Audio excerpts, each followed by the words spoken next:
Hello बच्चों। तो बच्चों हम लोग स्टार्ट करते हैं आज ऑप्टिक्स का लेक्चर 14। ठीक है बच्चों, तो हम लोग आज ऑप्टिक्स का लेक्चर 14 स्टार्ट करते हैं, है ना। लास्ट क्लास में हमने पढ़ा था, है ना, shift due to combination of slab and पढ़ा था velocity of image and object, है ना।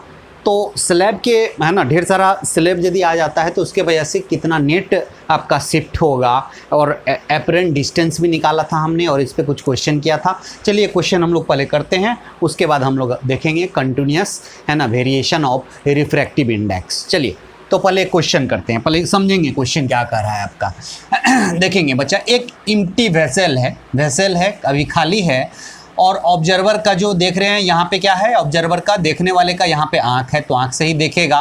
तो जब यहाँ से ये देख रहा है तो क्या दिख रहा है आपका, ए दिख रहा है ना। या हो सकता है कि मान के चलो कि ये टैंक क्लोज हो और थोड़ा सा ओपनिंग यहाँ पे हो, यहाँ से ये देख रहा है तो सिर्फ कौन सा एंड दिख रहा है इसको, ए दिख रहा है, ए एंड पॉइंट दिख रहा है, ए दिख रहा है ना।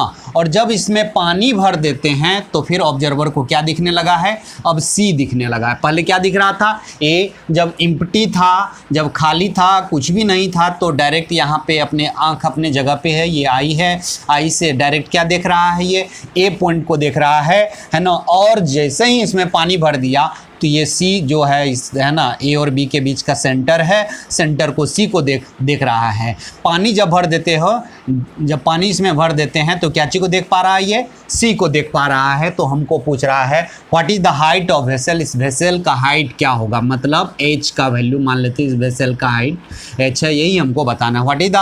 What is the height of vessel if diameter of its cross section is r, मतलब इसका जो डायमीटर है ये आर हमको गिवन है ना, तो हमको निकालना है ना। याद रखेंगे क्या क्वेश्चन कर रहा है, क्वेश्चन कर रहा है कि पहले आपका ये इम्प्टी वेसल था और इम्प्टी वेसल था, जब यहाँ पे ऑब्जर्वर का आँख था, आई था यहाँ पे, तो सिर्फ किसको देख पा रहा था, ये ए पॉइंट को देख पा रहा था। लेकिन आँख उसी जगह पे है जब इस, है ना, इस वेसल को यदि फुल्ली वाटर से फिल कर देते हैं तो हम लोग क्या देख पा रहे हैं, सी को देख पा रहे हैं। तो बोल रहा है कि इस वेसल का हाइट क्या होगा। तो चलिए हम लोग कुछ नहीं, है ना, मान लेते हैं सी से जो लाइट गया ऐसे जा रहा है ना, ऐसे जा रहा है। जब लाइट, है ना, कहीं से जब लाइट हमारे आँख पे पहुंचता है, जब भी किसी ऑब्जेक्ट से लाइट हमारे आँख पे पहुंचता है तभी हम उसको क्या कर पाते हैं, देख पाते हैं। तो सी से मान लेते हैं लाइट गया और लाइट जाने के बाद यहाँ पे रिफ्रैक्शन हो रहा है। यहाँ पे क्या हो रहा है बच्चा, देखेंगे यहाँ पे रिफ्रैक्शन हुआ होगा, यहाँ पे रिफ्रैक्शन हुआ होगा, तो ये आपका नॉर्मल होगा। तो ये एंगल ऑफ क्या हो गया बच्चा, इंसिडेंस, और ये क्या हो गया, एंगल ऑफ, है ना, रिफ्रैक्शन। ठीक है, यहाँ पर भी क्या बन रहा था बच्चा, एंगल ऑफ रिफ्रैक्शन, यही ना, यही वाला एंगल था आपका, यही था एंगल ऑफ रिफ्रैक्शन, ये वाला एंगल ऑफ रिफ्रैक्शन। तो ये वाला भी एंगल क्या होगा, रिफ्रैक्शन, है ना। तो आप ये वाला भी एंगल निकाल सकते हो। ठीक है, चलिए, तो ये वाला भी आपका क्या हो जाएगा बच्चा, रिफ्रैक्शन ही आर ही हो जाएगा। ठीक है, यहाँ पे देख रहे हो ये वाला एंगल आपका क्या है, आर। ठीक, चलिए कोई बात नहीं, हम लोग लगाते हैं सॉल्यूशन, हम लोग देखते हैं। हम लोग यहाँ पे, चूँकि यहाँ पे रिफ्रैक्शन हुआ है तो यहाँ पे स्नेल्स लॉ लगेगा, तो लगाते हैं हम लोग bye Snell's law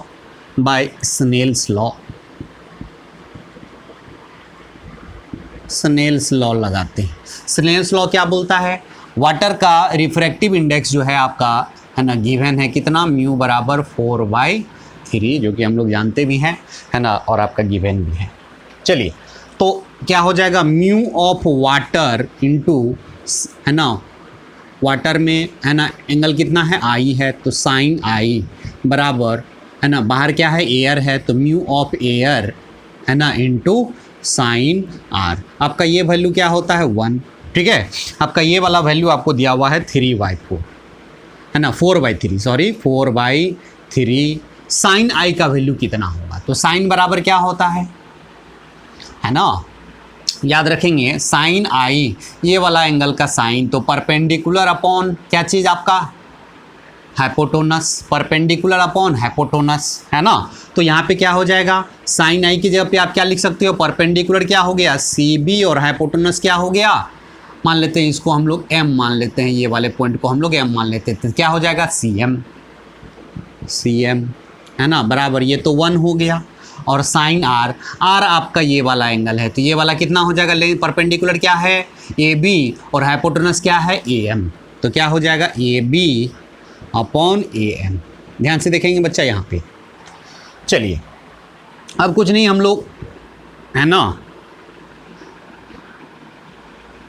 4/3 C B का वैल्यू कितना होगा, तो ये पूरा है कैपिटल आर, तो आधा क्या हो जाएगा r/2, यानी कि आपका r/2 है, और अपॉन ये तो r/2 हो गया, ये आपका h है, तो हाइपोटेनस क्या हो जाएगा root under h square plus r/2 का होल स्क्वायर। कुछ नहीं, पाइथागोरस थ्योरम यहाँ पे लगाएं, परपेंडिकुलर गिवन है और बेस भी गिवन है, तो हाइपोटेनस क्या हो जाएगा, ये हो जाएगा, ठीक है, बराबर 1 इंटू ए बी, क्या है आपका ए बी कैपिटल आर है, कैपिटल आर है, अपॉन हाइपोटेनस क्या हो जाएगा ये वाला लेंथ, ये वाला लेंथ कितना हो जाएगा, तो ये आर है आर स्क्वायर, ये एच है, तो क्या हो जाएगा are square plus h square, ठीक है, कुछ नहीं। चलिए बच्चा, यहाँ से हम लोग आर को काट लेते हैं, ये 2 है, 2 से कट गया, 3 यहाँ चला जाएगा, ठीक है, 3 यहाँ क्रॉस मल्टीप्लाई हम लोग कर लेते हैं, ये इधर आ गया और ये वहाँ चला जाएगा, तो चलिए कोई नहीं, कितना हो गया आपका, है ना 2 into root under are square plus h square बराबर, ये 3 इधर आ जाएगा, तो 3 इंटू रूट ओवर है ना h square plus r square by 4, ठीक, कुछ नहीं। चलिए इसको हम लोग स्क्वायरिंग ऑन बोथ साइड, दोनों तरफ स्क्वायर कर लेते हैं, स्क्वायर कर लेते हैं, तो क्या हो जाएगा यहाँ पे 4 r square plus 4 h square, यहाँ पे 2 का स्क्वायर 4 हो जाएगा, स्क्वायर करेंगे रूट खत्म, मल्टीप्लाई भी कर ही दिए, यहाँ पे क्या हो जाएगा 9, तो क्या हो जाएगा 9 एच स्क्वायर प्लस है ना 9 r square by 4, 9 r square by 4। चलिए कोई दिक्कत नहीं, हमको क्या निकालना है, एच निकालना है, तो एच को इधर कर लेते हैं और इसको इधर ले आते हैं, तो 9 एच स्क्वायर मतलब 9 एच स्क्वायर में से 4 एच स्क्वायर घट जाएगा, कितना बचेगा बच्चा, है ना 5 h square is equal to, है ना, इसको इधर ले गए थे, इसको इधर ले आए, तो 4 आर स्क्वायर में से आपका इधर चला गया 9 आर स्क्वायर, यानी कि 4 r square minus 9 r square by 4, तो यहाँ पे आप देख रहे हो 5 h square is equal to, है ना, यहाँ पे कितना हो जाएगा 16 में से 9 चला जाएगा 7, है ना, कितना हो गया आपका 7 r square by 7 r square, ठीक है, 7 आर स्क्वायर, 16 में से 9 चला जाएगा, आपका कितना बचेगा, है ना 7 आर स्क्वायर बाई 4 ना, चलिए 4 आपका बच गया, ठीक है। चलिए ध्यान से देखेंगे बच्चा, यहाँ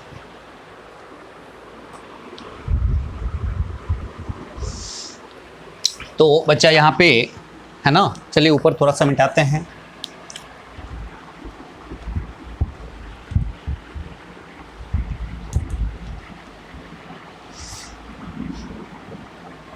तो यहाँ पे एच स्क्वायर बराबर है ना 7 आर स्क्वायर बाई 20, है ना 20 हो गया, तो एच का वैल्यू यहाँ पे क्या हो जाएगा रूट अंडर 7/20, इधर भी रूट हो जाएगा, इंटू क्या हो जाएगा आर, यही आपका किसका वैल्यू हो गया एच का, यही आपका क्या हो गया आंसर हो गया, हाइट निकालना था निकल गया। तो चलिए बच्चों है ना, इसको क्या करेंगे आप लोग जल्दी से पॉज करके लिख लेंगे, फटाफट लिखेंगे बच्चा। चलिए बच्चा देखते हैं हम लोग continuous variation of refractive index, हम लोग अभी जो देख रहे थे उसमें जो रिफ्रैक्टिव इंडेक्स था 2 मीडियम होता था, एक मीडियम का refractive index through out same होता था, दूसरे मीडियम का रिफ्रैक्टिव इंडेक्स थ्रू आउट क्या होता था सेम होता था। अब एक ऐसा मीडियम हम लोग ले रहे हैं जिसमें एकदम लगातार है ना रिफ्रैक्टिव इंडेक्स क्या हो रहा है वेरी कर रहा है, जैसे कि मान के चलो है ना, मान लेते ये कोई मीडियम है, तो यहाँ पे रिफ्रैक्टिव इंडेक्स था 1 था, यहाँ पे 1.1 हो गया, यहाँ पे 1.2 हो गया, यहाँ पे 1.3 हो गया, मतलब इस तरह से कंटिन्यूअस वेरी कर रहा है, ठीक है। तो कंटिन्यूस यहाँ पे हो गया 1.4 हो गया, यहाँ पे 1.5 हो गया, मतलब कंटिन्यूसली वेरी कर रहा है किसका, कोई ऐसा मीडियम का। तो यहाँ पे हम लोग केस 1 लिए हैं, यहाँ पे केस 1 लिए हैं कि refractive index is the function of x as mu बराबर एफ एक्स, है ना। मतलब आपका रिफ्रैक्टिव इंडेक्स जो है किसका फंक्शन है, एक्स का फंक्शन है। तो एक्स का फंक्शन मतलब हम लोग ले लेते हैं कि एक्स एक्सिस वाई एक्सिस ले रहे हैं, ठीक है, चूँकि एक्स का फंक्शन है, ये हम लोग एक्स एक्सिस लिए और ये हमारा वाई एक्सिस लिए। ध्यान से देखेंगे बच्चा, यहाँ पे ध्यान से देखेंगे, मतलब एक्स एक्सिस का है ना फंक्शन है, मतलब अलग अलग एक्स के वैल्यू, एक्स का वैल्यू यदि आपका चेंज होगा तो एक्स का वैल्यू कहाँ चेंज होता है, एक्स एक्सिस पे, है ना। एक्स का वैल्यू आपका एक्स एक्सिस पे चेंज होता है, मतलब ये लाइन में एक्स कोऑर्डिनेट क्या होगा, सेम होगा। ये लाइन में एक्स कोऑर्डिनेट क्या हो जाएगा, सेम होगा। इस लाइन में एक्स कोऑर्डिनेट क्या होगा आपका, सेम होगा, है ना। मतलब वाई एक्सिस के पैरेलल कोई लाइन लेते हैं तो उस पर एक्स कोऑर्डिनेट क्या होगा, सेम होगा। ये आपका क्या हो गया, इस तरह से सब जगह वेरी कर रहा है ना। यहाँ पे एक्स का वैल्यू कुछ और होगा तो यहाँ पे रिफ्रैक्टिव इंडेक्स कुछ और, यहाँ कुछ और, यहाँ कुछ और, सब जगह कंटिन्यूसली वेरी कर रहा है, ठीक है। इधर मान लेते हैं कि इधर आपका यहाँ से एक लाइट जा रहा है,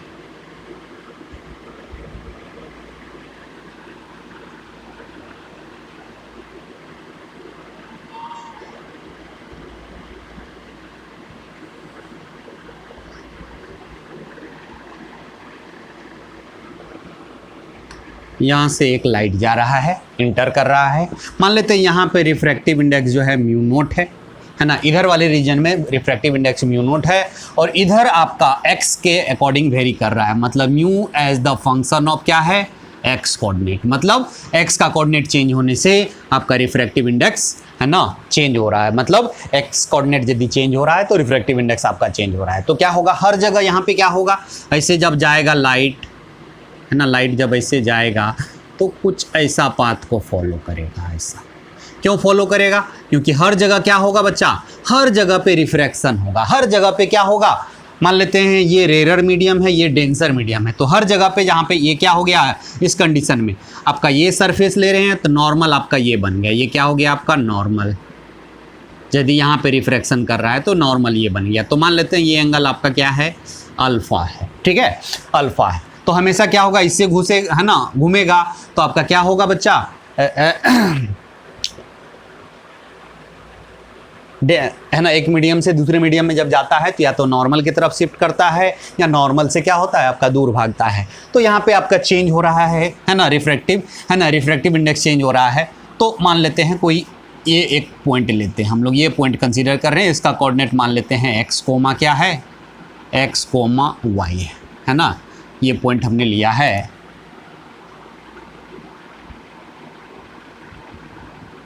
इसका कोऑर्डिनेट हमने x, y लिया है। चलिए ठीक है, हम लोग देखते हैं कि अब ये आपका x एक्सिस है, तो x एक्सिस है तो यहाँ पे यदि x कोऑर्डिनेट के अकॉर्डिंग क्या कर रहा है आपका रिफ्रैक्टिव इंडेक्स वेरी कर रहा है, तो हम लोग यहाँ पे नॉर्मल खींच रहे हैं। तो यहाँ पे नॉर्मल हम लोग खींच रहे हैं तो कुछ आपका ये नॉर्मल हो गया, ठीक है, ये नॉर्मल हो गया और आपका जो है रे ऐसे जा रहा है, कुछ पैराबोलिक पाथ को फॉलो कर रहा है। यदि कंटिन्यूसली वेरी करेगा तो आपका जनरली पैराबोलिक पाथ को फॉलो करेगा, ठीक है।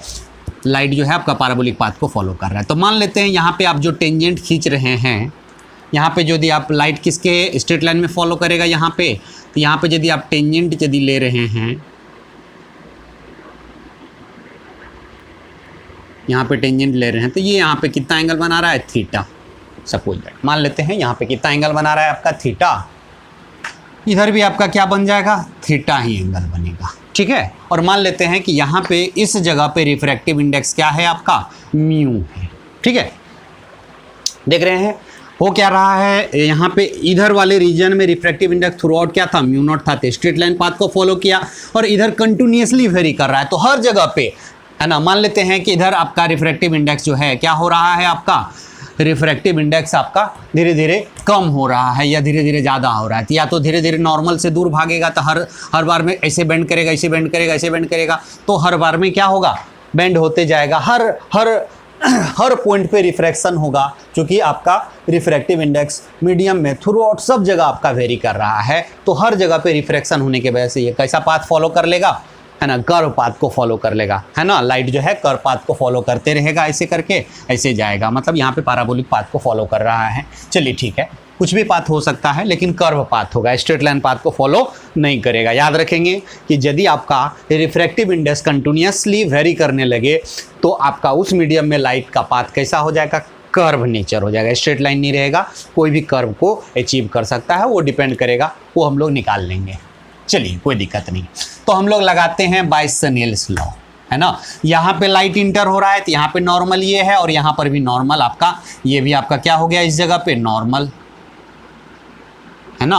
और हम लोग स्नेल्स लॉ लगाते थे, हम बोले थे कि स्नेल्स लॉ कहीं से कहीं लगा सकते हैं, इस मीडियम का रिफ्रैक्टिव इंडेक्स और इस मीडियम का एंगल, और कहीं पे इस जगह पे क्या है, एंगल आपका थीटा है और रिफ्रैक्टिव इंडेक्स क्या है, म्यू है, तो हम लोग लगा देते हैं बाय स्नेल्स लॉ। हमने बताया था, है ना, इंपॉर्टेंट पॉइंट, है ना, जब लॉ ऑफ रिफ्रैक्शन देखे थे तो उसमें हमने इंपॉर्टेंट पॉइंट करके लिखाया था कि यदि आपका रिफ्रैक्टिव इंडेक्स, है ना, ढेर सारा लेयर बन जाए, ढेर सारा आपका चेंज हो जाए, ढेर सारा मीडियम से पास करे, तो कहीं से कहीं भी आप ले सकते हो, किसी मीडियम का रिफ्रैक्टिव इंडेक्स इनटू उस मीडियम में एंगल विथ किससे, तो नॉर्मल से एंगल, है ना, बराबर अदर मीडियम का refractive index and sine of that, है ना, साइन ऑफ एंगल, एंगल कहाँ से, नॉर्मल से। ठीक है बच्चों, तो यहाँ पे हम लोग वही लगाते हैं, बाय स्नेल्स लॉ लगा रहे हैं हम लोग, स्नेल्स लॉ। तो यहाँ पे क्या हो जाएगा, म्यू नोट साइन अल्फा, मान रहे हैं यहाँ पे एंगल कितना है, अल्फा, बराबर म्यू इंटू साइन क्या हो जाएगा, थीटा। समझ में आया बच्चा यहाँ पे। चलिए इसको हम लोग इक्वेशन 1 मान लेते हैं। अब आप देख रहे हो कि x और y है और ये कोई, है ना, कर्व को फॉलो कर रहा है, तो इस कर्व का कुछ इक्वेशन होगा। मान लेते हैं ये कर्व जो फॉलो कर रहा है, यहाँ जो कर्व फॉलो कर रहा है, ये y बराबर क्या है आपका, fx है ना, y बराबर fx कर्व को फॉलो कर रहा है। तो कर्व पे खींचा गया टेंजेंट जो होता है, टेंजेंट, है ना, टेंजेंट, है ना, टेंजेंट का स्लोप क्या होता है, तो ये आप टेंजेंट यहाँ खींच रहे हैं और ये एक्स एक्सिस के पैरेलल लाइन है, उससे एंगल कितना बना रहा है, टेन थीटा, है ना। तो चलिए हम लोग यहाँ से देखते हैं again, d Y by D x, यही क्या होता है, स्लोप स्ट्रेट लाइन के लिए या कोई कर्व के लिए, और यही किसके बराबर हो जाएगा यहाँ पे, टेन थीटा, जो कि स्लोप ऑफ टेंजेंट हो गया। D Y by D x क्या होता है, स्लोप ऑफ टेंजेंट, और यहाँ पे टेन थीटा है। चलिए टेन थीटा है, तो यहाँ पे टेन थीटा बराबर क्या हो गया बच्चा, टेन थीटा बराबर d Y by D x, d Y by D x upon 1 हम लोग लिख रहे हैं, और एक छोटा सा हम लोग ट्रायंगल बना रहे हैं ऐसे कुछ। यहाँ पे एंगल क्या बन रहा है, थीटा, है ना, ये आपका ये थीटा बन रहा है। तो आप देख रहे हो इसका टेन थीटा बराबर परपेंडिकुलर अपॉन बेस, तो परपेंडिकुलर हम लोग इसको ले लेते हैं, क्या चीज़ है ये, d Y by D x, है ना, और बेस क्या ले लेते हैं 1, तो ये हाइपोटेनस क्या हो जाएगा बच्चा, 1 plus d Y by D x का होल स्क्वायर। ठीक है, तो ये मान लेते हैं फ्रॉम फर्स्ट से, फर्स्ट में हम लोग ये डाल देते हैं, चूँकि टेन थीटा बराबर क्या हो गया, परपेंडिकुलर अपॉन बेस, तो साइन थीटा का वैल्यू हम लोग निकाल सकते हैं, परपेंडिकुलर अपॉन क्या हो जाएगा, हाइपोटेनस। तो फ्रॉम फर्स्ट से हम लोग चलें, फ्रॉम फर्स्ट से वी गेट, है ना, क्या हो जाएगा, म्यू नोट साइन अल्फा बराबर म्यू, और साइन थीटा का वैल्यू यहाँ से क्या हो जाएगा, तो परपेंडिकुलर, परपेंडिकुलर क्या है, D Y by D x, और हाइपोटेनस क्या है, root under 1 plus d Y by D x का होल स्क्वायर। चलिए, तो इस तरह से हम लोग आगे प्रोसीड करेंगे। ठीक है, तो ऐसे हम लोग आगे प्रोसीड करते हैं, याद रखेंगे, है ना, इसका हम लोग यूज़ करेंगे, है ना, ये रिलेशन को हम लोग यूज़ करेंगे, याद रखने की ज़रूरत नहीं है ना, बस आप देख लेंगे कि हम लोग कैसे आगे बढ़े हैं, यहाँ पे कुछ नहीं, है ना। और इस पे एक क्वेश्चन करेंगे तो और क्लियर हो जाएगा। जल्दी से फटाफट इसको पॉज करके लिख लेंगे बच्चा, जल्दी से लिखेंगे बच्चा। चलिए, इसी का केस दूसरा हम लोग देखते हैं।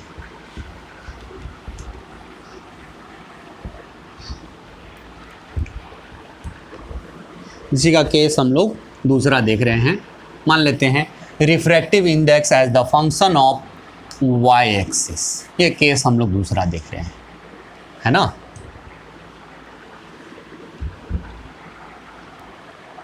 Case second, refractive index is the function of y coordinate, है ना, फंक्शन ऑफ y कोऑर्डिनेट या y फंक्शन ऑफ y, है ना, एज रिफ्रैक्टिव इंडेक्स इसका फंक्शन हो जाए y कोऑर्डिनेट का। तो इस बार y कोऑर्डिनेट का फंक्शन है, तो y कोऑर्डिनेट कहाँ पे सेम होता है, x एक्सिस के पैरेलल लाइन में y कोऑर्डिनेट सेम होता है ना। तो इस बार जो हम लोग खींचेंगे, देखेंगे ज़रा ध्यान से, ये x एक्सिस है और ये आपका y एक्सिस है। तो x एक्सिस के पैरेलल लाइन में y कोऑर्डिनेट क्या होता है, सेम होता है।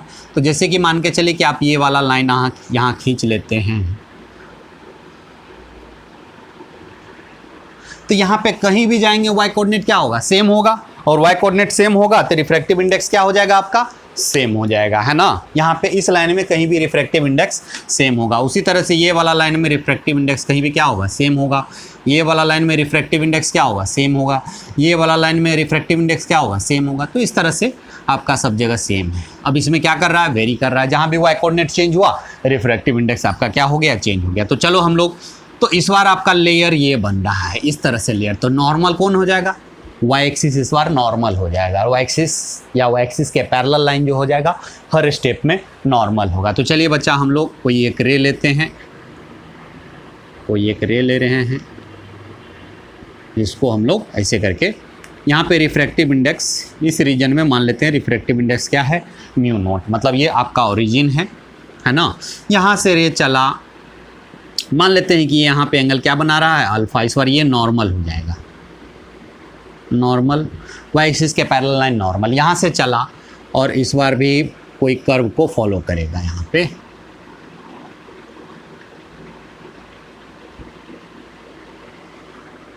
ठीक है। तो चलो हम लोग यहाँ पे देखते हैं। यहाँ पे हम लोग ये कोई पॉइंट लेते हैं, इसका कोऑर्डिनेट मान लेते हैं। कोऑर्डिनेट कितना है, x, y, है ना।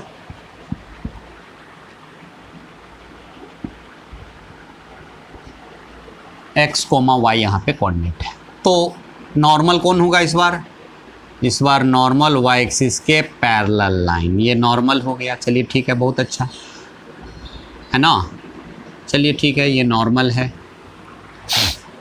चलिए पिछले बार एंगल हमने ये इधर वाला लिया था, तो इस बार भी इधर ही वाला लेते हैं। चलो ठीक है, कोई दिक्कत नहीं। इस बार ये खींचा है। और टेंजेंट कौन होगा आपका बच्चा, तो टेंजेंट तो ये होगा, ये टेंजेंट होगा। ये कर्व जो है इस पाथ, है ना, लाइट जो है, रे जो है इस पाथ को फॉलो कर रहा है। तो मान लेते हैं इसका इक्वेशन कुछ होगा, y बराबर fx कुछ इक्वेशन होगा, है ना। याद रखेंगे कि यदि रिफ्रैक्टिव इंडेक्स आपका कंटिन्यूसली किसी मीडियम में वेरी करे, तो लाइट रे का पाथ क्या हो जाएगा, कर्व पाथ को फॉलो कर लेगा। समझ में आया, यहाँ पे ध्यान में रखेंगे। ये किसको है ना, इसका इक्वेशन, ये रे जो जा रहा है इसका इक्वेशन क्या है, y बराबर fx। आप यहाँ पे टेंजेंट खींचे हो, मान लेते हैं ये टेंजेंट कितना एंगल बना रहा है, यहाँ पे थीटा एंगल बना रहा है ना। तो नॉर्मल तो ये हो गया, ये वाला नॉर्मल हुआ, नॉर्मल। तो ये वाला एंगल यहाँ पे क्या हो जाएगा बच्चा, ये वाला एंगल यहाँ पे क्या हो जाएगा, 90 माइनस थीटा।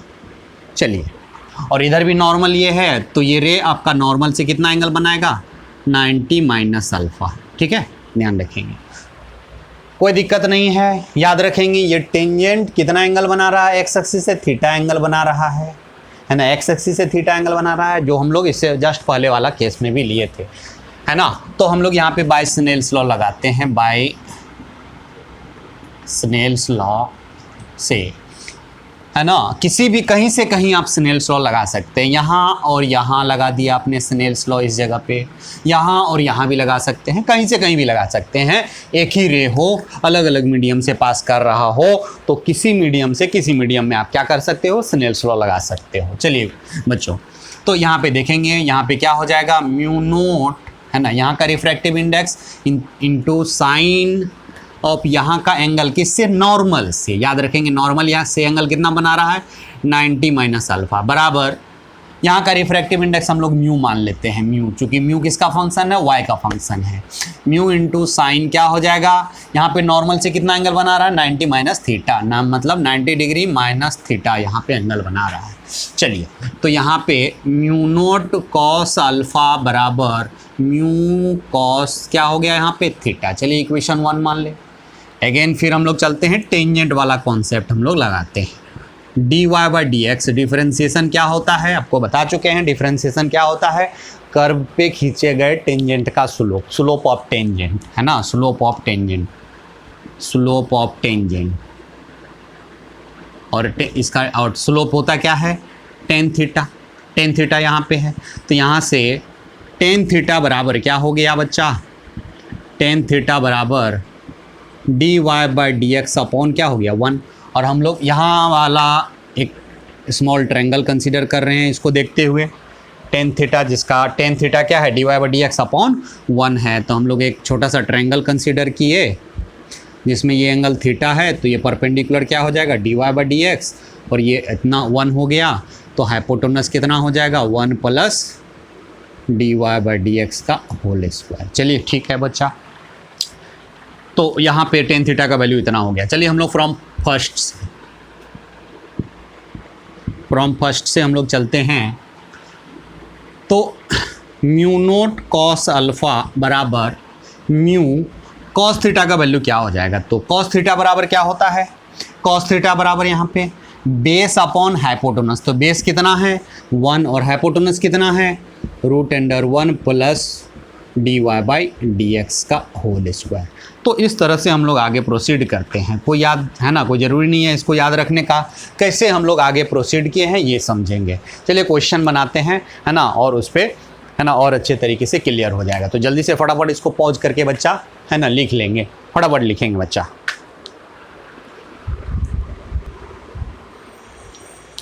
चलिए बच्चा देखते हैं question. Find the variation of refractive index. हमको बताना है find the variation of refractive index assuming it to be function of y। किसका फंक्शन है रिफ्रैक्टिव इंडेक्स, y का फंक्शन है, मतलब y आपका चेंज होगा तो रिफ्रैक्टिव इंडेक्स आपका क्या हो रहा है, चेंज हो रहा है।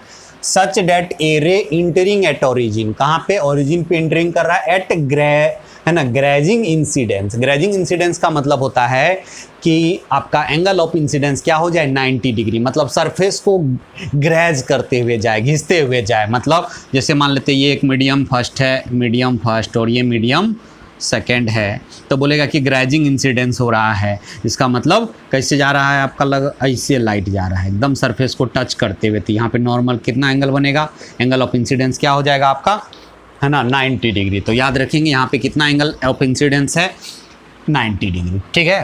फॉलो ए पैराबोलिक पाथ, कैसा पाथ को फॉलो कर रहा है, पैराबोलिक पाथ y बराबर एक्स स्क्वायर को फॉलो कर रहा है, मतलब आपका जो रे है इस पाथ को फॉलो करते हुए जा रहा है।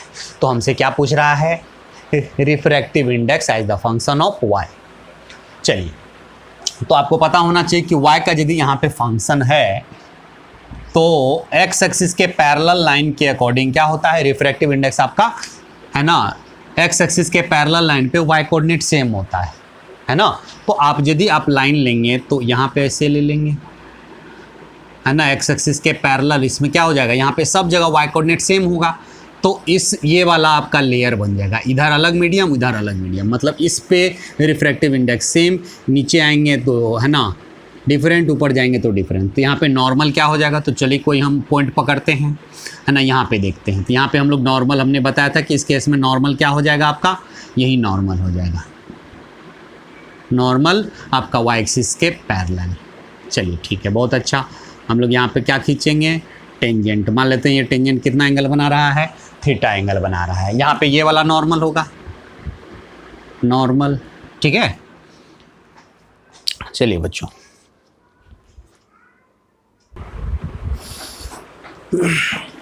चलिए बच्चों, तो यहाँ पे हमने माना कि यहाँ पे टेंजेंट लिया है जो एंगल कितना बना रहा है, थीटा। तो नॉर्मल तो ये हो गया, तो एंगल ऑफ यहाँ का जो एंगल हो जाएगा, यहाँ का एंगल, ये वाला एंगल कितना हो जाएगा 90 डिग्री माइनस थीटा। चलिए बहुत अच्छा।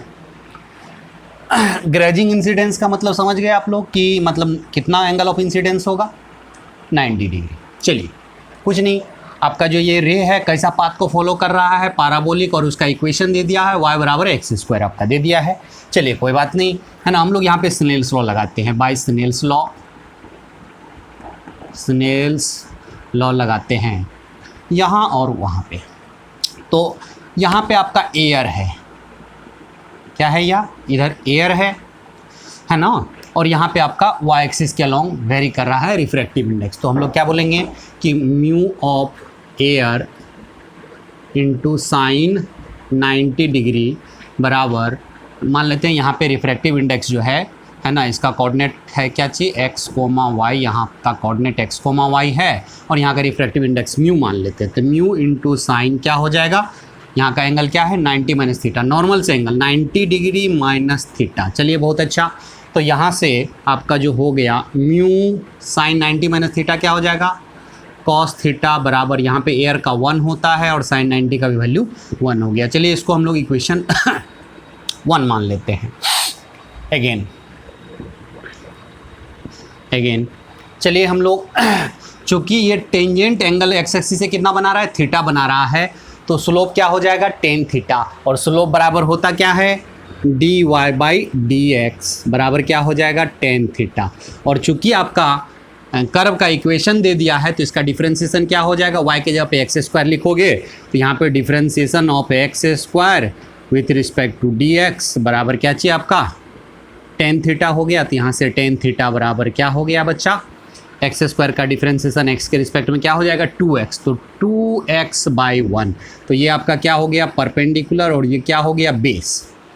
चलिए तो परपेंडिकुलर और बेस तो आपको पता चल गया, तो यहाँ पे कॉस थीटा का वैल्यू निकाल सकते हो। फ्रॉम फर्स्ट से हम लोग चलते हैं, फ्रॉम फर्स्ट से, है ना। म्यू कॉस थीटा का वैल्यू क्या हो जाएगा, बेस अपॉन हाइपोटेनस, तो बेस कितना है 1 है, और हाइपोटेनस कितना हो जाएगा रूट अंडर, है ना, परपेंडिकुलर का स्क्वायर प्लस बेस का स्क्वायर, यानी कि 1 का स्क्वायर प्लस 2x का होल स्क्वायर बराबर यहाँ पे कितना है 1 है ना, 1 है। तो चलिए यहाँ पे म्यू का वैल्यू कितना हो जाएगा, म्यू ये इधर चला जाएगा, तो म्यू बराबर हो गया root under 1 plus 4x square. अब चूँकि आपका म्यू जो है किसका फंक्शन है, y का फंक्शन है, तो y के टर्म में हम लोग लिख दें, है ना। तो x स्क्वायर की जगह पे आप क्या लिख सकते हो y, तो देयरफॉर म्यू का जो वैल्यू हो गया वो क्या हो गया 1 प्लस 4y, है ना, 4 इंटू वाई का रूट ओवर। ये आपका आंसर हो गया, ये आंसर हो गया।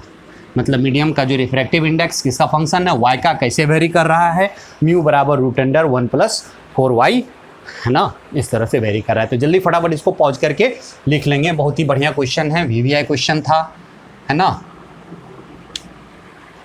चलिए बच्चा फटाफट इसको लिख लेंगे।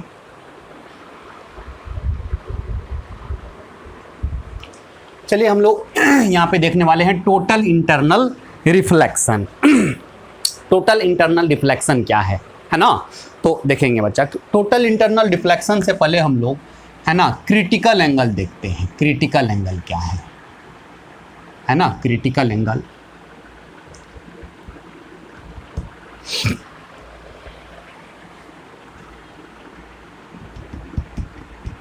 Critical angle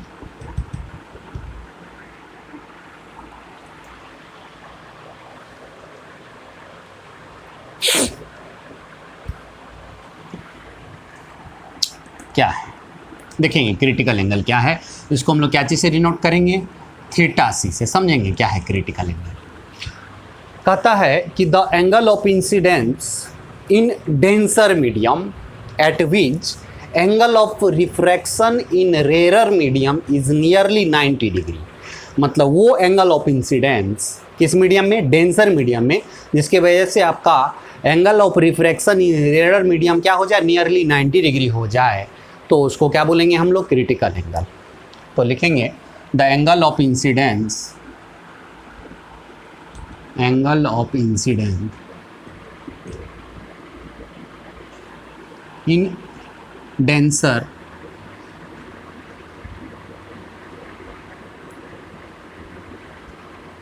medium at which angle of refraction angle of refraction in rare medium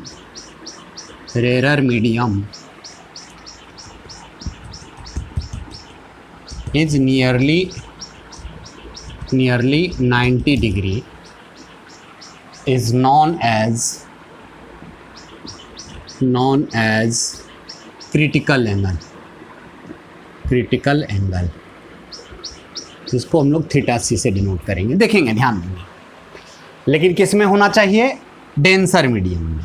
देखेंगे होगा क्या। चलिए हम लोग एक यहाँ से लेते हैं लाइट, ये आपका पेयर ऑफ मीडियम है, ध्यान से देखेंगे एकदम। इसके बाद आप टोटल इंटरनल रिफ्लेक्शन भी समझ जाएंगे। मान लेते हैं यहाँ से कोई सोर्स है, ये कोई सोर्स है, लाइट यदि ये मीडियम, ये अलग मीडियम है, ये मीडियम फर्स्ट है और ये सेकेंड है, ये आपका कौन सा मीडियम है? डेंसर मीडियम है, और ये रेयर मीडियम, ठीक है। चलिए मान लेते हैं इसका रिफ्रैक्टिव इंडेक्स आपका क्या है? μ1 है, और इसका रिफ्रैक्टिव इंडेक्स μ2 है। चलिए यहाँ से लाइट गया, तो आपको पता होना चाहिए कि यदि नॉर्मली जाएगा तो चलता बनेगा, नॉर्मली में कोई डेविएशन नहीं। मान लेते हैं एक कोई रे ऐसे जाता है, ठीक है, तो ये पेयर ऑफ मीडियम है, उसका सरफेस है, तो यहाँ पे हम लोग खींचेंगे। जैसे ही डेंसर से रेयर में जाता है तो किधर भागता है? नॉर्मल से दूर भागता है, तो कुछ ऐसे चला गया। अब यहाँ पे एंगल ऑफ इंसिडेंस था आपका I, यहाँ पे एंगल ऑफ रिफ्रैक्शन क्या हो गया? R हो गया। क्या देख रहे हो आप? इधर भाग रहा है। मान लेते हैं एंगल ऑफ इंसिडेंस और बढ़ गया यहाँ पे, तो इसको और भागना चाहिए, तो वो एंगल ऑफ इंसिडेंस जिसमें एंगल ऑफ रिफ्रैक्शन क्या हो जाए? एकदम ऐसे चला जाए, यहाँ पे क्या हो जाए? 90 डिग्री, तो इसको क्या बोलेंगे हम लोग? थीटा सी। समझ में आया बच्चा? ये इसको क्या बोलेंगे? थीटा सी। जिस एंगल ऑफ इंसिडेंस में एंगल ऑफ रिफ्रैक्शन क्या हो जाए? 90 डिग्री, ठीक है। अब कोई बच्चा बोलेगा कि क्रिटिकल एंगल से ज़्यादा एंगल ऑफ इंसिडेंस ले लें तो क्या होगा? सेम इधर ही है ना, क्रिटिकल एंगल से ज़्यादा हम लोग ले लें एंगल ऑफ इंसिडेंस, तो यहीं से होता है कि अब क्रिटिकल एंगल से जैसे ही आप ज़्यादा लेंगे एंगल ऑफ इंसिडेंस, किससे ज़्यादा ले लिए? तो यहाँ पे क्रिटिकल एंगल से ज़्यादा है, मान लेते हैं ये θ1 है, ये क्रिटिकल एंगल से क्या है? यहाँ पे ये थीटा सी से ज़्यादा है, मतलब θ1 इज़ ग्रेटर देन थीटा, है ना, सी, ज़्यादा है। तो अब इसको और नॉर्मल से दूर भगाएगा, तो अब तो ये 90 डिग्री तक इसी मीडियम में, रेयर मीडियम में रहेगा। अब 90 से और ज़्यादा होना चाहिए, क्योंकि आपका नॉर्मल से यहाँ दूर भाग रहा है, यहाँ पे दूर भागते 90 हो गया। अब यहाँ से दूर भागेगा, है ना, नॉर्मल से और दूर भागेगा तो किस में आ जाएगा? उसी मीडियम में, तो वो इसी मीडियम में वापस आ जाएगा, मतलब उसी मीडियम में ये रिफ्लेक्ट बैक हो जाएगा। यहाँ पे क्या हो गया बच्चा? होना चाहिए रिफ्रैक्शन, लेकिन रिफ्लेक्शन हो गया। रिफ्रैक्शन होना चाहिए लेकिन रिफ्लेक्शन हो गया, और रिफ्लेक्शन जैसे होगा तो रिफ्लेक्शन लॉ ऑफ रिफ्लेक्शन को क्या करेगा? फॉलो करेगा, मतलब ये कितना एंगल से? θ1 एंगल से रिफ्लेक्ट होगा, है ना। लेकिन ऐसा कब होगा? जब आपका रे किस मीडियम से जाए? डेंसर से रेयर में जाए, और एंगल यदि क्रिटिकल एंगल से ज़्यादा हुआ तो उसी मीडियम में रिफ्लेक्ट बैक हो जाता है, और इसी को हम लोग क्या बोलते हैं? टोटल इंटरनल रिफ्लेक्शन बोलते हैं। टोटल इसलिए बोलते हैं, यदि क्रिटिकल एंगल से यदि आप ज़्यादा दे देते हो एंगल ऑफ इंसिडेंस, तो सारा का सारा लाइट आपका रिफ्लेक्ट बैक हो जाएगा। लेकिन आपका जो रिफ्लेक्शन होता है किसी भी मीडियम में, जो रिफ्लेक्शन होता है वो 100% नहीं होता है, कुछ रिफ्लेक्ट होता है, कुछ आपका पार्शियल, है ना, रिफ्रैक्ट होता है, कुछ एब्जॉर्ब होता है। लेकिन इस कंडीशन में यहाँ पे क्या हो जाएगा? टोटल का टोटल लाइट आपका क्या हो जाएगा? सेम मीडियम में रिफ्लेक्ट बैक हो जाएगा, इसीलिए इसका नाम पड़ा है टोटल इंटरनल रिफ्लेक्शन। मतलब लेकिन ये कब होगा? जब क्रिटिकल एंगल से ज़्यादा आपका एंगल ऑफ इंसिडेंस होगा, है ना। तो आप देख रहे हैं इसी को क्या बोलेंगे? वो एंगल ऑफ इंसिडेंस जहाँ पे एंगल ऑफ रिफ्रैक्शन आपका क्या हो जाए बच्चा? क्या हो जाए? एंगल ऑफ रिफ्रैक्शन 90 डिग्री हो जाए, तो इसी को बोलते हैं क्रिटिकल एंगल। तो चलिए हम लोग यहाँ पे स्नेल्स लॉ लगा देते हैं, है ना। यहाँ पे हम लोग स्नेल्स लॉ लगाते हैं, बाय स्नेल्स लॉ, है ना, यहाँ पे लगा रहे हैं। तो इसका रिफ्रैक्टिव इंडेक्स μ1 है, तो क्या हो जाएगा μ1 साइन थीटा सी बराबर μ2 साइन कितना 90 डिग्री। ठीक है, चलिए ठीक है, बहुत अच्छा। तो यहाँ पे आपका क्या हो गया, साइन 90 का वैल्यू कितना होता है आपका 1 होता है। तो यहाँ पे इसको नीचे ले आते हैं, μ1 by μ2 into sine theta C बराबर कितना हो गया 1। और इसको क्या बोलेंगे, refractive index of medium first with respect to second, है ना। इसी को हम लोग क्या बोलेंगे, तो यहाँ पे क्या हो गया, refractive index of first with respect to second into sine theta C बराबर कितना 1, यानी कि साइन थीटा सी बराबर 1 upon refractive index of denser medium with respect to rare medium. आपका ये फार्मूला याद रखेंगे, ये फार्मूला याद रखेंगे। क्या है यहाँ पे, थीटा सी क्या है, क्रिटिकल एंगल, है ना। तो हाँ, क्रिटिकल एंगल का फॉर्मूला क्या हो गया, तो है ना, साइन थीटा सी बराबर 1 अपॉन रिफ्रैक्टिव इंडेक्स ऑफ कौन सा medium, denser medium with respect to rare medium, है ना। चलिए ठीक है, यहाँ पे तो आप जैसे थीटा सी का वैल्यू यदि पूछ दे थीटा सी का, तो क्या हो जाएगा साइन इनवर्स, है ना, 1 by refractive index of medium first with respect to medium second. समझ में आया बच्चा ये, है ना। यहाँ पे आपका इसको क्रिटिकल एंगल हम लोग बोलेंगे, क्रिटिकल एंगल बराबर साइन इनवर्स 1 अपॉन, है ना, refractive index of medium first with respect to medium second. लेकिन कौन सा medium, denser with respect to rare medium. समझ में आया, है ना। क्रिटिकल एंगल हमने क्या बोला कि द एंगल ऑफ इंसिडेंस, है ना, the angle of incidence at which, है ना, angle of refraction in rare medium क्या हो जाए नियरली 90 डिग्री, तो उसको हम लोग क्या बोलेंगे, क्रिटिकल एंगल बोलेंगे। चलिए ठीक है, इसको फटाफट लिख लेंगे। इसके बाद हम लोग, है ना, बता रहे हैं, है ना, कि टोटल इंटरनल डिफ्लेक्शन। ठीक है, हमने क्या बोला कि जैसे ही क्रिटिकल एंगल से ज़्यादा एंगल ऑफ इंसिडेंस हुआ, यहाँ पे theta 1 is greater than theta C हुआ, तो उसी मीडियम में ये रिफ्लेक्ट बैक हो जाएगा, है ना, उसी मीडियम में क्या हो जाएगा, रिफ्लेक्ट बैक हो जाएगा। और इसी को हम लोग क्या बोलते हैं, टोटल इंटरनल रिफ्लेक्शन। तो जल्दी फटाफट इसको लिख लेंगे बच्चा।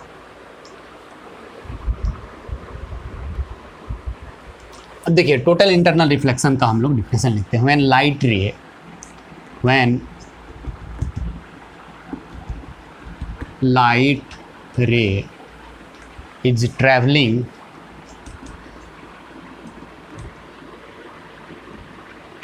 From denser to rarer medium, denser to rarer medium, its incidence is at an angle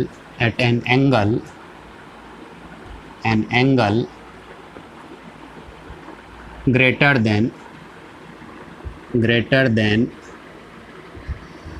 critical angle,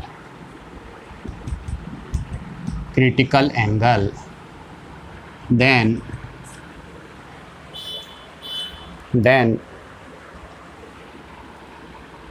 light is reflected back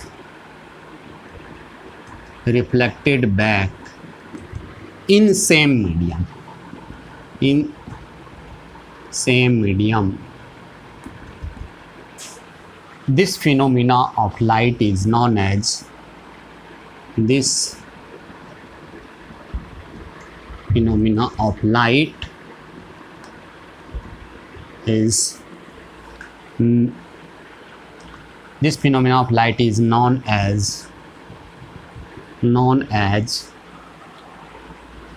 total internal deflection, TIR।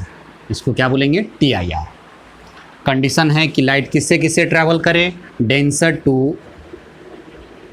To rare medium.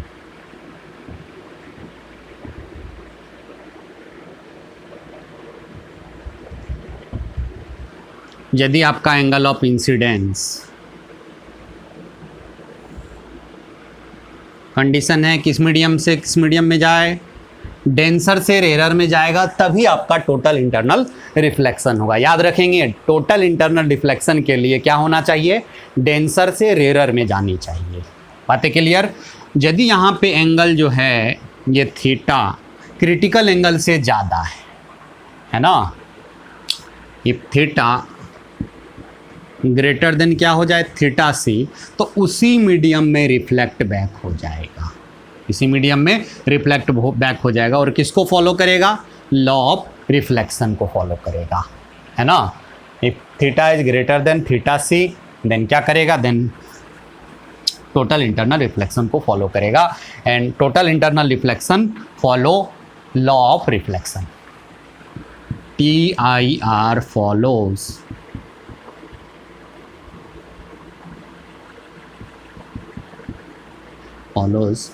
law of reflection। किसको follow करता है? Law of reflection को follow करेगा। तो याद रखेंगे बच्चा, ये यहाँ पे क्या हो रहा है? यहाँ पे TIR हो रहा है, टोटल इंटरनल रिफ्लेक्शन कब होगा? जब थीटा, है ना, angle of incidence greater than critical angle. बातें क्लियर है ना? तो फटाफट इसको लिख लेंगे बच्चे, है ना, पॉज करके फटाफट लिख लेंगे बच्चा।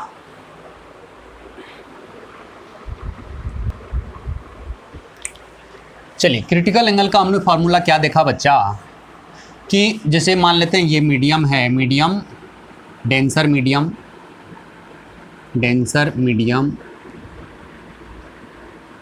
इसका μ1 है, और ये रेरर मीडियम इसका μ2 है। तो इस कंडीशन में साइन थीटा सी, इस कंडीशन में यदि आपका रिफ्रैक्शन होगा, है ना, तो क्रिटिकल एंगल क्या हो जाएगा? 1 अपॉन रिफ्रैक्टिव इंडेक्स ऑफ कौन सा medium? Denser medium with respect to rarer medium. ठीक है, नोट करके लिख लेंगे, नोट करके पहला पॉइंट में ये लिख लेंगे। मान लेते हैं कि ये डेंसर मीडियम है, डेंसर मीडियम, इसका रिफ्रैक्टिव इंडेक्स म्यू है, और इधर एयर है, ठीक है, आपका एयर है। तो उस कंडीशन में क्रिटिकल एंगल, है ना, इस कंडीशन में critical angle sign theta C बराबर क्या हो जाएगा? रिफ्रैक्टिव इंडेक्स ऑफ मीडियम, है ना, डेंसर मीडियम, और एयर का तो 1 है, तो 1 डिवाइड होगा तो क्या हो जाएगा? यही। तो ये याद रखेंगे, है ना, यदि एयर रहेगा रेरर में तो है ना, critical angle sign theta C बराबर 1 अपॉन म्यू हो जाएगा, और यहाँ पे, है ना, साइन थीटा सी बराबर 1 upon refractive index of denser medium with respect to rarer medium. ठीक है बच्चों, देखिए बच्चे, क्वेश्चन हम लोग करते हैं। ये आपका कोई स्लैब है ना, इसके ये अपर फेस, ये टॉप फेस है, दिया हुआ है in the given figures on for an angle of incidence I. एक रे आ रहा है जिसका एंगल ऑफ इंसिडेंस आई है at the top surface. What is the minimum refractive index needed for total internal reflection at the vertical face? कितना minimum refractive index हो जिससे कि आपका ये जो रे आए इसके वर्टिकल फेस से क्या कर ले? Total internal reflection. तो यहाँ पे क्या हो जाएगा बच्चा, है ना, यहाँ पे आ रहा है तो ये आपका ट्रांसपेरेंट मीडियम है, तो यहाँ पे रिफ्रैक्शन होगा तो रिफ्रैक्शन होगा, और फिर यहाँ पे आएगा और यहाँ पे बोल रहा है कि आपका क्या होना चाहिए? टोटल इंटरनल रिफ्लेक्शन होनी चाहिए। तो चलिए मान के चलिए कि आपका यहाँ से आया, नॉर्मल की तरफ मूव करेगा तो यहाँ पे आया, इसे रे आ रहा है, तो टोटल इंटरनल रिफ्लेक्शन के लिए ये आपका क्या हो गया? ये एंगल ऑफ रिफ्रैक्शन हो गया, ये एंगल ऑफ इंसिडेंस, और ये वाला जो एंगल आप थीटा देख रहे हो, ये थीटा मस्ट भी क्या होना चाहिए? Theta must be greater than क्या होना चाहिए? टोटल इंटरनल रिफ्लेक्शन के लिए बच्चा, है ना, क्रिटिकल एंगल से ज़्यादा होना चाहिए। मतलब ये थीटा इज ग्रेटर देन क्या होना चाहिए बच्चा? मतलब यहाँ पे theta is greater than theta C हो जाए। चलिए सॉल्यूशन, ऊपर एयर है, नीचे इस मीडियम का फिलहाल हम लोग मान लेते हैं रिफ्रैक्टिव इंडेक्स आपका म्यू है, और यही हमको फाइंड करना है, यही हमको निकालना है, म्यू का मिनिमम वैल्यू निकालना है जिससे कि वर्टिकल फेस से क्या कर ले? टोटल इंटरनल रिफ्लेक्शन कर ले, मतलब वर्टिकल फेस से टोटल इंटरनल रिफ्लेक्शन कर ले। तो चलिए यहाँ पे एक बार रिफ्रैक्शन हो रहा है तो यहाँ पे तो एक बार स्नेल्स लॉ हम लोग लगा ही लेते हैं, by Snell's law. Snell's law हम लोग लगाते हैं। ऊपर में एयर है और आपका आई गिवन है, एंगल ऑफ इंसिडेंस गिवन है, तो क्या हो गया? एयर का 1 हो गया इंटू साइन आई रिफ्रैक्टिव इंडेक्स, और इसका रिफ्रैक्टिव इंडेक्स हम लोग म्यू माने हैं, तो म्यू इंटू क्या हो जाएगा? Sine R. तो यहाँ से आपका यहाँ से साइन आर का जो वैल्यू हो गया वो क्या हो गया, साइन आई अपॉन म्यू। चलिए ठीक है, इसको हम लोग इक्वेशन 1 मान लेते हैं। यदि बोलेंगे यदि साइन आर है तो ये परपेंडिकुलर हो गया और ये आपका हाइपोटेनस हो गया। ध्यान में रखेंगे, कोई दिक्कत नहीं है, ये पहला है।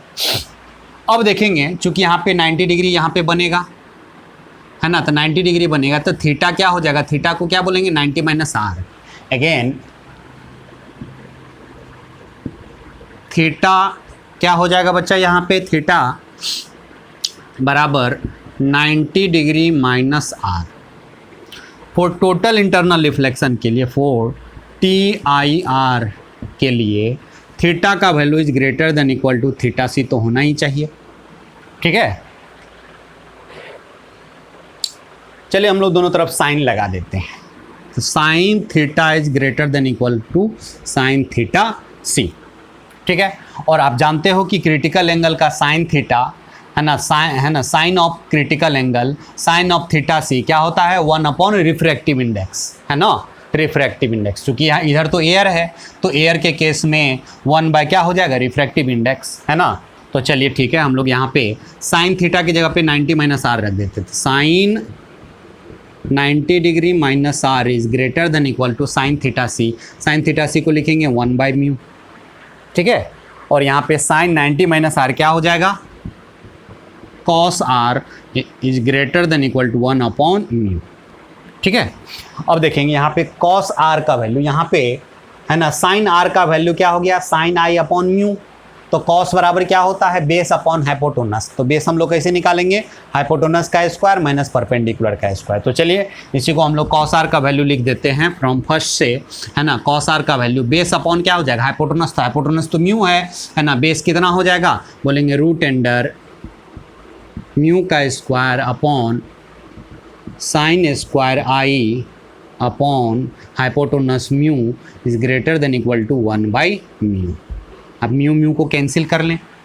ठीक है, म्यू म्यू को आप कैंसिल कर लेते हैं। चलिए ये कैंसिल हो गया है ना, तो यहाँ पे इसको स्क्वायर कर लेते हैं। तो क्या हो जाएगा, mu square minus sine square I is greater than equal to आपका 1 हो गया। तो चलिए थोड़ा सा ऊपर में हम मिटाते हैं।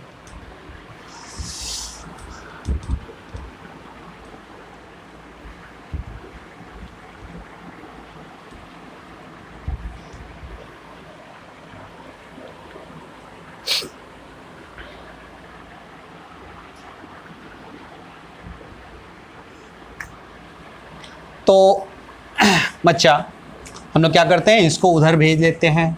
तो आपका क्या हो जाएगा, म्यू स्क्वायर 1 को इधर ले आते हैं, mu square minus 1 is less greater than equal to sine square I. ठीक है, चलो 1 तो भले उधर ही था, कोई दिक्कत नहीं है। 1 प्लस क्या हो जाएगा, साइन स्क्वायर आई। तो यहाँ से mu is greater than equal to root under 1 plus sine square I. ठीक है, तो देयर फॉर यू म्यू का मिनिमम वैल्यू क्या हो गया, मिनिमम वैल्यू क्या हो गया है ना, म्यू का वैल्यू इसके बराबर या इससे बड़ा होना चाहिए। तो 1 प्लस क्या हो गया, साइन स्क्वायर आई। ठीक है, और इस क्वेश्चन को आसानी से बनाने के लिए डायरेक्ट हम लोग इसको थीटा सी भी ले लेंगे। तो थीटा सी ले लेंगे तो वैल्यू आपका क्या आ जाएगा, मिनिमम वैल्यू ही आ जाएगा है ना। तो आप इस इनइक्वेशन से बच जाएंगे है ना, क्योंकि डायरेक्ट आपको मिनिमम निकालना है। तो मिनिमम के केस में थीटा सी क्या हो जाएगा है ना, कि आपका रिफ्रैक्टिव इंडेक्स यदि आपको मिनिमम पूछ रहा है तो मिनिमम के लिए ये थीटा सी बन जाएगा है ना। तो थीटा सी रख करके डायरेक्ट आप निकाल सकते हो, कोई दिक्कत नहीं है ना। तो समझ में आ गया ये कैसे हम लोग किए। तो चलिए फटाफट इसको नोट करके लिख लेंगे और एक क्वेश्चन और इस पर करते हैं हम लोग, जल्दी से फटाफट नोट करेंगे बच्चा।